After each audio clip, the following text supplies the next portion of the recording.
Yo, good afternoon. It is about 1:30 on April 22nd, 2020. Mark Walsh had a great question that is more of a Google Calendar question than Google Meet, but it's tied to that. So I wanted to go over what he asked me. If I open up my email, where are you? Ah, here you go. Hope your family's doing well. Watch the video and creating the same meeting codes we're doing right now. Wonder if there's a way to copy the students from each meet from this week into the next new meet. And I understand a little bit more what he was asking for now this time. So it's going to be a little different than what I had emailed him and asked him. But I'm going to go through a couple things on this. Hopefully the video won't go too long and I'll be as brief as possible. But what he's asking is, can I have the people that are invited to this meet be in the one you schedule next week without having to make, when you make your calendar item for each following time? There's a way easier way of doing that. So I'm going to create a test calendar item right now. I'm going to hit more options, and we're going to call this test. And I don't really even need to add guests or anything like that because what I want to show you is, well, I will add guests, right? So I'll do Barbara Speciale. Excuse me, I'll do Veronica Speciale to have access to their accounts. Okay, so we got some guests. Add conferencing, participants, makes the link, right? Okay. What you want to do is, and this is how I created my calendar items, is you want to create a recurring calendar item that will automatically copy it that entire time. So say you have a class that's going to meet on, what's today, Wednesdays from 3 to 4, and it's from now till the end of the school year. You're going to click on this little drop down item here that says does not repeat. From there, you're going to have a whole bunch of options. What I always do is hit custom. It's going to open up this little window here, and I'm going to say it's going to repeat once a week on Wednesdays, and you can say it never ends, so it'll just do it for the entire rest of the year, on a certain date or after a certain number of meetings. This is Wednesday, so I'm going to do on a certain date. This is how I always do it. And I'm going to go back to May. Our last day of school is the 20th, so I would leave that as a recurring item since the 20th. Hit done.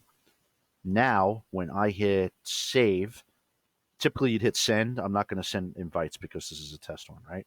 Now, when I go into my calendar, boom, boom, boom, it's there all the way to May 20th. And if you look at, like, what's today? Today is the 22nd, right? So if you go to next week on the 29th and open that calendar item, your invitees are still there. So you don't have to create a new calendar item every week. You create it once, where I created it there, and then say, right, I'm going to open the options again and do that custom command line thing. Okay. So that's the first item that, after reading Mark's email, I think that's what he was looking for. I think, Mark, let me know when you read this and watch the video and all. The second thing I wanted to show you guys, though, is we don't have tons of kids. I mean, it's Indian Springs. We have what, total 254 kids, K through 12, I think, right? But typing in the guests one name at a time is a pain in the neck. Let me show you something that's cool. If you have your classes in Google Classroom,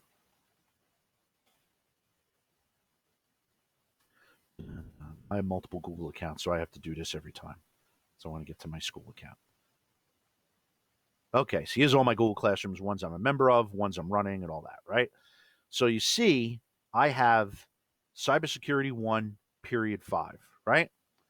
Remember that name. Say this is an item where I have to invite that cybersecurity class. If you start typing in that search bar,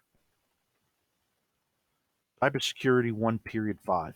See this one here where it's got the little people? You click on that, and if you want to confirm that that was the right group, do the drop down list, and there's all the names. Okay? That's an easy way to just add all your kids in one shot, as opposed to typing each one and having like Infinite Campus on one side and remember names and all that. When you do send this, it will kick off a message that says, I'll hit save this event and all following events. I'm going to hit send, and I'll just tell Barbara and Veronica. Now it'll send it to those students. So don't send. Okay, it does this. when you hit send, it'll give this, hey, you want to send this? Just say yes. It treats this as an external email address for some reason, even though it's at nv.ccsd.net. I don't know why it does that. It's a configuration error that the school district didn't set this stuff up right, but it is what it is. Whatever. You just hit invite external guests and you're fine. And now, once again, if you go to all your calendar items, this, okay, don't send, there, right? Now you open up the next week, it's added there now.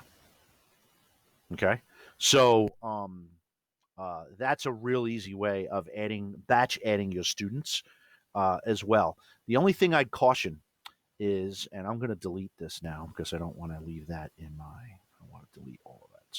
Boom. Don't send. Okay. The only thing that's bad, and I'll open up a new one now just to show you the option again. When you do the Google Classroom thing, it should populate in your search results the Google Classrooms that are yours because the system is smart enough to know you're looking for your Google Classrooms. However, when I was trying to do this for Barbara, History 1 or History 10, right? There's 80 billion of those in the school district. And at least one time, it did not come up with the right Google Classroom when you did the search. That's why you want to do that little drop-down menu. I'll do it again just to show you, right? So when you add this, when you have that little drop-down menu, hit that, and you can verify the students that are on there to make sure that it's the right class that you got. Always do that just to make sure that it's correct. Otherwise, that makes life in setting up these things like a billion times easier. So once again, create one calendar item, hit the custom, have it repeat once a week on whatever date that you're doing it on. Pick a date that you want it to end on, hit done. Add the conferencing. Your tag will be the same for every one then because it's just a copy, basically, of all of them. You can double check that too and verify that to make sure that that's right. And you should be good to go. So hopefully that answers that question. But if you need any other help, you know where to find me. Later.